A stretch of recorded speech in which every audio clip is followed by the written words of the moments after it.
IP, IGCSE, CBSE, matric இந்த மாதிரி எக்கச்சக்கமான போர்டு இருக்கும்போது பேரண்ட்ஸ் என்கிட்ட கேட்கறது என்னோட கிண்டர்கார்டன் குழந்தையை கொண்டு போய் நான் எந்த போர்டுல சேர்த்தணும்னு கேட்கறாங்க. பட் ஆக்சுவலாக கிண்டர்கார்டன் குழந்தைக்கு இந்த மாதிரி எந்த விதமான போர்ட் ஸ்பெசிஃபிகேஷன் கிடையாதுங்க. 1ஆம் கிளாஸ் 2ஆம் கிளாஸ்க்கு மேலே தான் இந்த போர்ட் கிளாசிஃபிகேஷனே வருது. நம்ம கிண்டர்கார்டன் குழந்தைக்கு ஒரு ஸ்கூலை செலக்ட் பண்ணும்போது அந்த ஸ்கூல் நம்ம வீட்டு பக்கத்தில் இருக்காங்கிறது தான் ஃபர்ஸ்ட் பார்க்கணும்.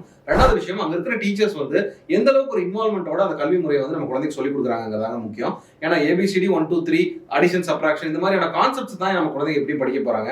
அப்போ அதை எவ்வளோ இன்வால்மெண்ட்டோட ஒரு டீச்சர் சொல்லி தராங்கிறதா ரொம்ப முக்கியம். அதுக்கு நிறைய மெத்தடாலஜிஸ் இருக்கு. ஸோ ஆக்டிவிட்டி பேஸ்ட் தொட்டுணர்ற மாதிரியான மெத்தடாலஜியோ இல்லை அதை அவங்களுக்கு ஒரு எக்ஸ்பீரியன்ஸ் ஓரியன்டான ஒரு மெத்தடாலஜியாவோ லைவா அவங்க பார்த்து அதை கத்துக்கிட்டாங்கன்னா அதை வாழ்நாள் ஃபுல்லாவே அவங்க மறக்காம இருப்பாங்க. ஏன்னா இந்த கிண்டர்கார்டன்ல அவங்க படிக்கிறது தான் உங்களுக்கு ஒரு ஸ்ட்ராங் ஃபவுண்டேஷன் கொடுக்க போகுதுங்க.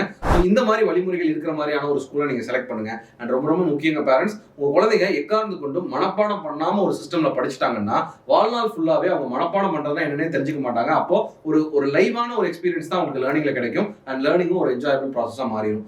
ரொம்ப முக்கியமான பாயிண்ட், 5 விளையாதது 50 விளையாதுன்னு உங்களுக்கு நல்லா தெரியும். ஸோ இந்த 3 to 6 பேருக்கு நீங்க கொடுக்க போற ஒரு ஃபவுண்டேஷன் எஜுகேஷன் தான் அவங்க அடுத்த 60 வருஷ வாழ்க்கையை தீர்மானிக்க போகுதுங்கிறத மறந்துடாதீங்க. தேங்க்யூ.